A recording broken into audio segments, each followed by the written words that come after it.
नमस्कार, आज महाराष्ट्र देख रहे हैं आप। आपके साथ मैं हूं मनीषा शर्मा। बुलेटिन की शुरुआत बड़ी और अहम खबरों के साथ करेंगे। महाराष्ट्र में कोरोना के बढ़ते मामलों के बीच राज्य के स्वास्थ्य मंत्री राजेश टोपे ने लॉकडाउन को लेकर बड़ा बयान दिया है। टोपे ने बुधवार को कहा है कि लॉकडाउन पर महाराष्ट्र सरकार जल्द ही फैसला लेगी। महाराष्ट्र में कोरोना के बढ़ते मामलों को देखते हुए राज्य में नाइट कर्फ्यू लगाया गया है। फिर भी अगर नए मामलों में कमी नहीं आई तो लॉकडाउन लगाने की भी तैयारी सरकार की तरफ से की जा रही है। इस बात की आशंका भी जताई जा रही है कि अप्रैल के शुरू होते ही शुरुआती हफ्ते में ही लॉकडाउन लगाया जा सकता है यदि कोरोना की रफ्तार और लोगों की लापरवाहियां कम नहीं हुई तो। टोपे ने कहा कि महाराष्ट्र में दोबारा से लॉकडाउन लग सकता है और अगर कोरोना केस बढ़ते चले गए तो लॉकडाउन के अलावा कोई विकल्प नहीं बचेगा। कुछ लोगों का ये मत है कि लॉकडाउन नहीं लगाना चाहिए, परंतु सरकार को सभी बातों का विचार करके ही कोई फैसला तो लेना ही होगा, ऐसा टोपे ने कहा है।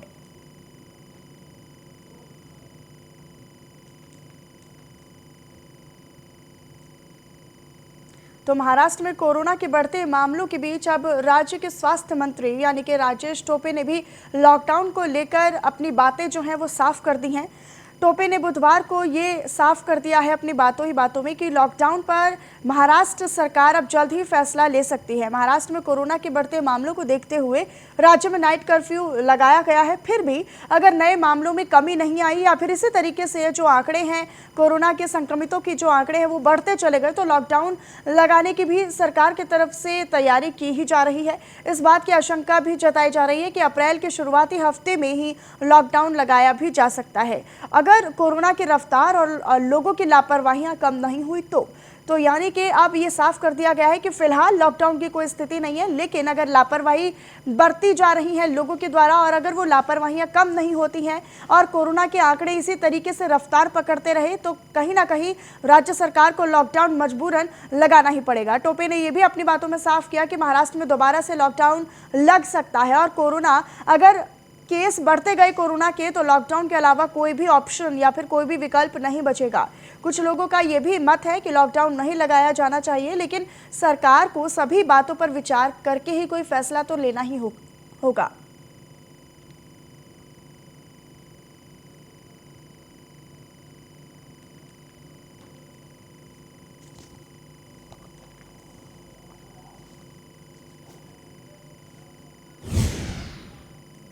और वहीं मुंबई के पूर्व पुलिस प्रमुख परमबीर सिंह को अपनी याचिका पर आज बॉम्बे हाईकोर्ट के कठिन सवालों का सामना भी करना पड़ा। परमबीर सिंह ने अपनी याचिका में महाराष्ट्र के गृह मंत्री अनिल देशमुख के खिलाफ सीबीआई जांच की मांग की थी।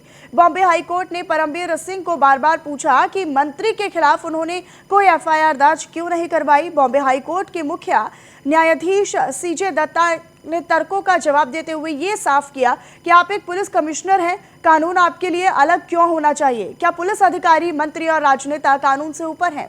अपने आप को इतना ऊंचा मत देखिए, कानून आपके ऊपर है। परमबीर सिंह, जिन्हें हाल ही में मुंबई पुलिस प्रमुख के रूप में प्रतिस्थापित किया गया था और होमगार्ड में स्थानांतरित कर दिया गया था, तो उन्होंने ही महाराष्ट्र के मुख्यमंत्री उद्धव ठाकरे को लिखे पत्र में गृह मंत्री के खिलाफ आरोप लगाए हैं कि अनिल देशमुख ने गिरफ्तार पुलिस अधिकारी सचिन वाजे से बार और रेस्टोरेंट से 100 करोड़ रुपए मासिक वसूलने को कहा था। अदालत ने सिंह से कहा कि आप एक पुलिस अधिकारी हैं, यदि आप पाते हैं कि कोई अपराध किया जा रहा है या फिर कोई अपराध जैसी वारदात को अंजाम दिया जा रहा है तो आप फाइल करने के लिए बाध्य हैं एफआईआर।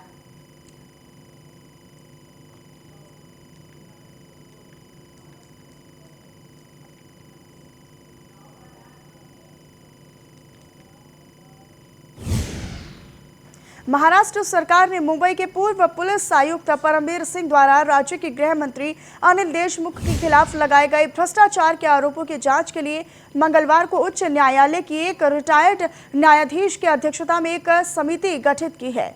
एक आधिकारिक आदेश में ये कहा गया है कि न्यायाधीश कैलाश उत्तम चंद्र चांदीवाल की अध्यक्षता में एक सदस्यीय समिति को अपनी रिपोर्ट राज्य सरकार को सौंपने के लिए 6 महीने का समय दिया गया है।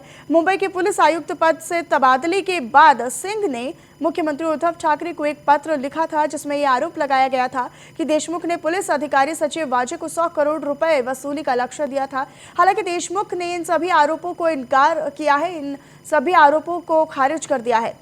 तो वहीं दूसरी तरफ एनआईए कारोबारी मनसुख हिरेन की हत्या में भी वाजे की कथित भूमिका की जांच की जा रही है।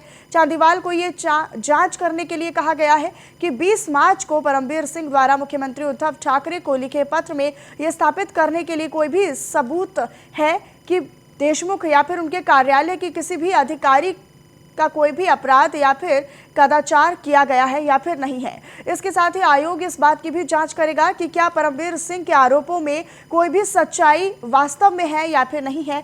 क्या इस मामले में एंटी करप्शन ब्यूरो या फिर अन्य जांच एजेंसियों से पड़ताल कराने की आवश्यकता है।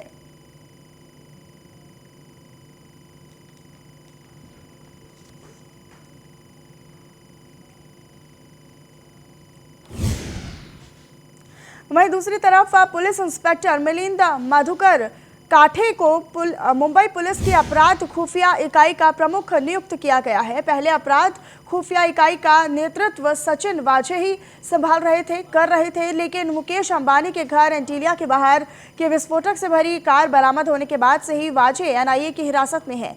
बीती 25 फरवरी को बिजनेसमैन मुकेश अंबानी के दक्षिण मुंबई स्थित आवास के बाहर विस्फोटकों से भरी कार के मिलने के बाद ही 5 मार्च को मालिक का मनसुख हिरेन की हत्या के बाद से ही मुंबई क्राइम ब्रांच ने निलंबित पुलिस अधिकारी सचिन वाजे शक के घेरे में है। मामले की जांच कर रही एनआईए भी इसे लेकर नए नए चौंकाने वाले खुलासे कर रही है। इस मामले में एनआईए ने सचिन वाजे समेत कई पुलिस अधिकारियों को हिरासत में भी लिया हुआ है और उनसे पूछताछ लगातार की जा रही है। विपक्षी समूहों के दबाव पर सरकार ने वाजे को आपराधिक खुफिया विभाग के प्रमुख से पद से निलंबित कर दिया था। और साथ ही साथ आपको ये भी बता दें कि परमबीर सिंह को मुंबई पुलिस कमिश्नर के पद से भी हटा दिया गया था, जिसके बाद ही 20 मार्च को मुंबई के पूर्व पुलिस कमिश्नर परमबीर सिंह ने महाराष्ट्र के गृह मंत्री अनिल देशमुख पर गंभीर आरोप लगाए थे। परमबीर सिंह ने महाराष्ट्र के मुख्यमंत्री उद्धव ठाकरे को एक पत्र लिखा था, जिसमें ये कहा गया था कि अनिल देशमुख सचिन वाजे से हर महीने 100 करोड़ रुपए वसूलते हैं।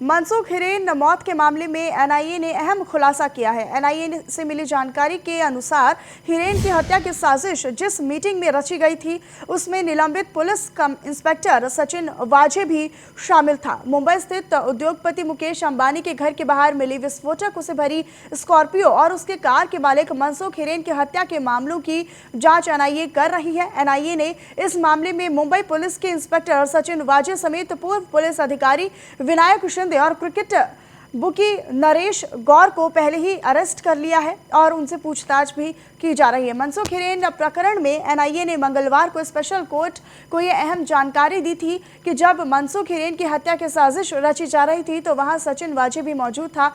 जेल में उम्र कैद की सजा काट रहा और फिलहाल जमानत पर जेल से बाहर आया हुआ विनायक शिंदे भी उस मीटिंग में शामिल था। हत्या की साजिश रचने वाले आरोपी से संपर्क करने के लिए सचिन वाजे ने मोबाइल का इस्तेमाल भी किया था। एनआईए के वकील ने स्पेशल कोर्ट में सिर्फ इतना ही बताया कि जांच एजेंसी हत्या की साजिश और उसके मकसद को सुलझाने में काफी हद तक कामयाब हो गई है। इसके बाद स्पेशल कोर्ट के न्यायाधीश प्रशांत सित्रे ने आरोपी विनायक शिंदे और बुकी नरेश गौड़ की एनआईए कस्टडी 7 अप्रैल तक के लिए बढ़ा दी है।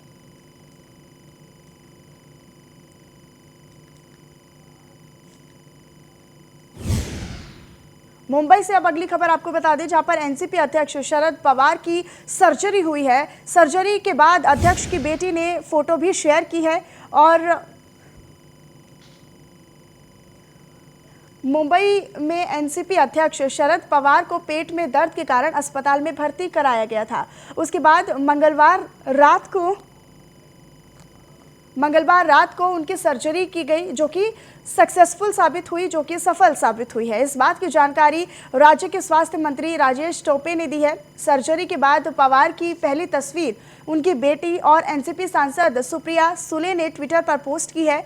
सुप्रिया द्वारा की गई इस पोस्ट में शरद पवार एक अखबार पढ़ते हुए नजर आ रहे हैं और साथ ही फोटो के साथ उन्होंने ये कैप्शन में भी लिखा है कि गुड मॉर्निंग, ब्रीच कैंडी अस्पताल में सभी डॉक्टरों, नर्सों और सहायक कर्मचारियों को हार्दिक धन्यवाद।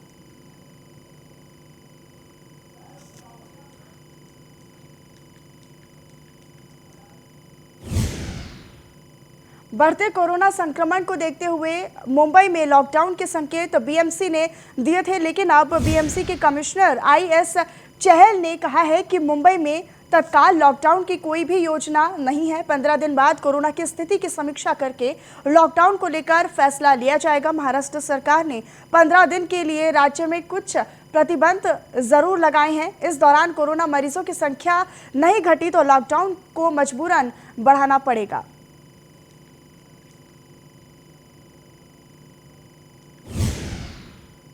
औरंगाबाद से खबर आपको बता दें, जहां पर प्रशासन ने वापस ले लिया है लॉकडाउन का फैसला। जिले में 30 तारीख को लागू किया गया था लॉकडाउन। औरंगाबाद में 30 तारीख से लागू होने वाले लॉकडाउन को रद्द करने का फैसला प्रशासन की तरफ से लिया गया है। बता दें कि व्यापारी और लोक प्रतिनिधि के विरोध की वजह से प्रशासन को अपना निर्णय वापस लेना पड़ा है।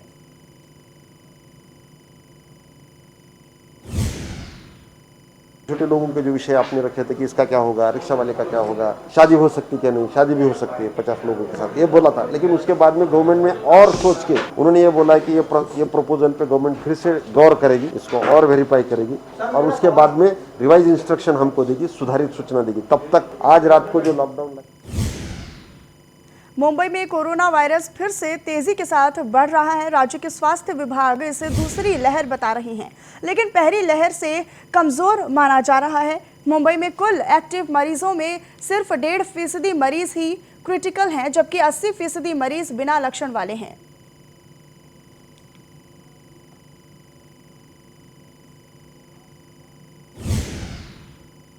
मुंबई बीएमसी द्वारा दिए गए निर्देशों के बावजूद भी प्राइवेट अस्पताल प्रबंधक बीएमसी को बिना बताए सीधे मरीज भर्ती कर रहे हैं। नतीजतन अभी से ही प्राइवेट अस्पतालों के कोविड बेड फुल हो गए हैं। इसी को देखते हुए बीएमसी कमिश्नर इकबाल सिंह चहल ने निजी अस्पतालों को कड़ी हिदायत दे दी है।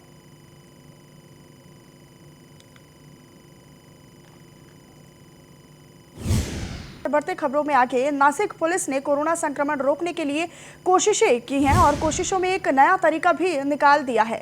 जो भी व्यक्ति बड़े बाजार, शॉपिंग मॉल या फिर भीड़ भाड़ वाली इलाकों पर जा रही हैं तो उन्हें सबसे पहले 5 रुपए की एंट्री वाला टिकट लेना होगा।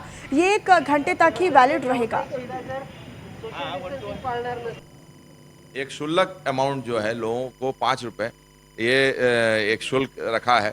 पूरी उसमें पुलिस बैरिकेडिंग हो रही है, पूरी यंत्रणा उसमें लग रही है। सोशल डिस्टेंसिंग आज के दौर में सबसे महत्वपूर्ण उपाय हमारे पास है कोरोना को ऊपर मात करने के लिए। ये लॉकडाउन जो के बदले में ये 5 रुपए जो है वो कुछ भी कीमत नहीं है। यदि लॉकडाउन हो जाएगा तो करोड़ों करोड़ों का नुकसान होगा और उसके बदले में यदि लोगों ने सहकार्य किया और 5 रुपए जो है वो शुल्क फी भर करके यदि शहर को लॉकडाउन से बचा लिया, मुझको लगेगा कि हम बहुत फायदे में ये सौदा। मुंबई से खबर, जहां पर कोरोना के चलते शिक्षा मंत्री ने जानकारी दी है निर्धारित समय के पर ही 10वीं और 12वीं की परीक्षा होगी। तो महाराष्ट्र में कोरोना का कहर लगातार जारी है, लेकिन इसके बावजूद भी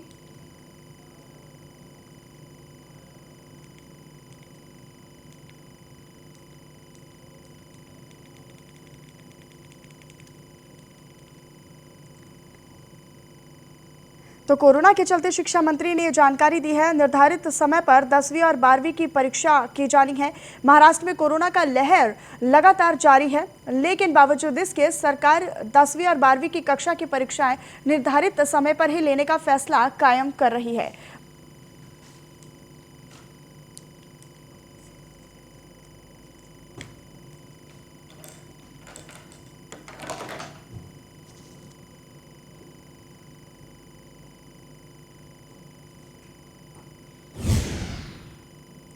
वहीं अगली खबर जहां पर अभिनेता एजाज खान को नारकोटिक्स कंट्रोल ब्यूरो ने मंगलवार को हिरासत में लिया था और 8 घंटे पूछताछ के बाद एनसीबी एजाज खान को गिरफ्तार कर लिया है। एनसीबी सूत्रों का कहना है कि एजाज खान और मुंबई के सबसे बड़े ड्रग्स के सिंडिकेट यानी कि बटाटा गैंग के बीच लिंक मिले हैं। एजाज कुछ दिनों से शूट के सिलसिले में राजस्थान में मौजूद थे। वहां से उनके मुंबई लौटते ही एनसीबी की टीम ने उन्हें हिरासत में ले लिया है।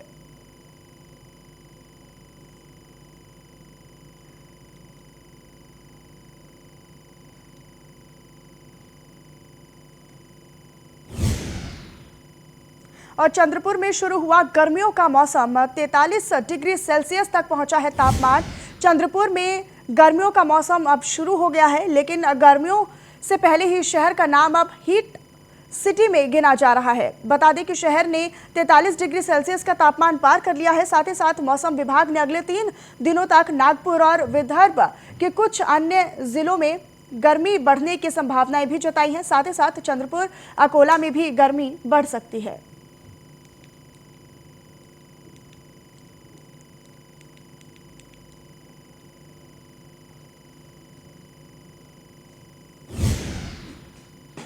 कल्याण में भीषण सड़क हादसा हुआ है। आपको बता दें कि कार और रिक्शा में जोरदार टक्कर हुई है। हादसे में 3 लोगों की मौके पर ही मौत हो गई है। कल्याण राजमार्ग पर एक रिक्शा और एक कार की टक्कर होने से भीषण सड़क हादसा हुआ। हादसे में रिक्शे में सवार 3 लोगों की मौके पर ही मौत हो गई। हादसा इतना ज्यादा बड़ा था कि रिक्शे ने मौके पर ही आग को पकड़ लिया और घटना के बाद समय पर मौजूद लोगों ने दमकल की गाड़ियों को सूचना दी।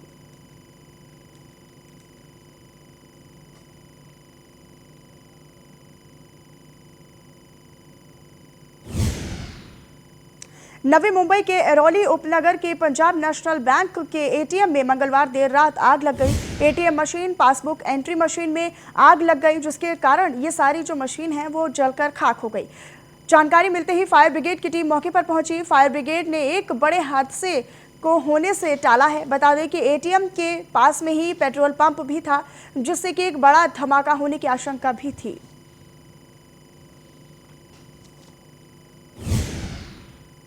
नंदुरबार जिले में कई कॉलेजेस और धड़ल्ले से अवैध रूप से बिक्री का व्यापार कर रहे हैं।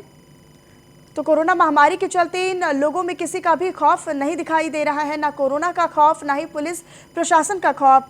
सभी बेखौफ होकर लॉजेस पर अवैध तरीके से देह व्यापार चला रहे हैं। नंदुरबार जिले में भी एक धंधा जोरों पर चलता हुआ दिखाई दे रहा है।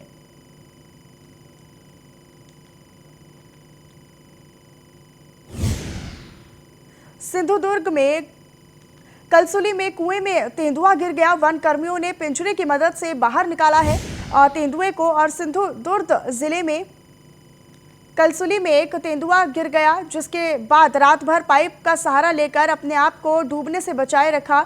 तो सूचना मिलने पर मौके पर पहुंचे वन विभाग की वन कर्मियों ने पिंजरे की मदद से तेंदुए को किस तरीके से कुएं से बाहर निकाला। और इसी के साथ ही वन अधिकारियों ने भी अनुमान लगाया है कि तेंदुआ शिकार का पीछा करते हुए कुएं में गिर गया होगा।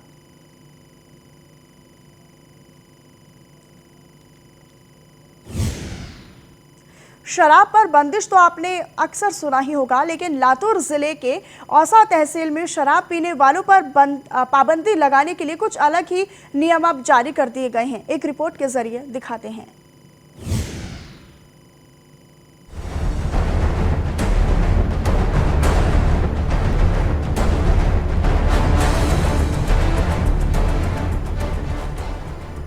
टाका गांव में अवैध शराब बेचने वालों पर कार्रवाई तो की जाएगी। दूसरी तरफ यहां के ग्राम पंचायत के सदस्यों ने ये फैसला भी कर लिया है कि अगर शराब बेचने वालों की खबर ग्राम पंचायत को कोई देता है तो उस व्यक्ति को 2000 रुपए का इनाम दिया जाएगा। साथ ही साथ उसका 1 साल का टैक्स भी माफ कर दिया जाएगा। बंद करने की कार्रवाई की है और बेचने वाला को जो पकड़ाएगा उसको 2000 रुपए बख्शिश, उसका गुप्त नाम रखते हुए और उसकी 1 साल के लिए उसका कर मुक्त करने वाले हैं। और हमारे गांव में 40% से ज़्यादा युवा दारू पीते हैं। 5000 आबादी वाले इस गांव में सबसे ज्यादा संख्या शराब पीने वाले युवकों की है। जिसके कारण युवा वर्ग शराब पीकर गांव में गलत व्यवहार करते हैं और इसी की वजह से घर घर में झगड़े होने की संख्या भी बढ़ जाती है, जिसको देखते हुए ये फैसला लिया गया है कि अब इस गांव में शराब बेचना और शराब पीना बैन कर दिया जाएगा। मगर बहुत अन्याय होता है, बच्चों का अन्याय होता है, बच्चों के शैक्षणिक दौरान में अड़चन निर्माण होते हैं। इसलिए पंचायत का बहुत मुझे शुक्रिया है और पंचायत ने ये लिया निर्णय मुझे बहुत अच्छा लगता है। टाका गांव की ग्राम पंचायत दूसरे गांवों के लिए एक मिसाल बन गई है, जो आज के युवा वर्ग को शराब जैसी बुरी चीजों से दूर करने के लिए और उनके उज्जवल भविष्य के बारे में सोच रखती है। न्यूज़ 1 इंडिया के लिए लातूर से संवाददाता किशोर सोनकांबले की रिपोर्ट।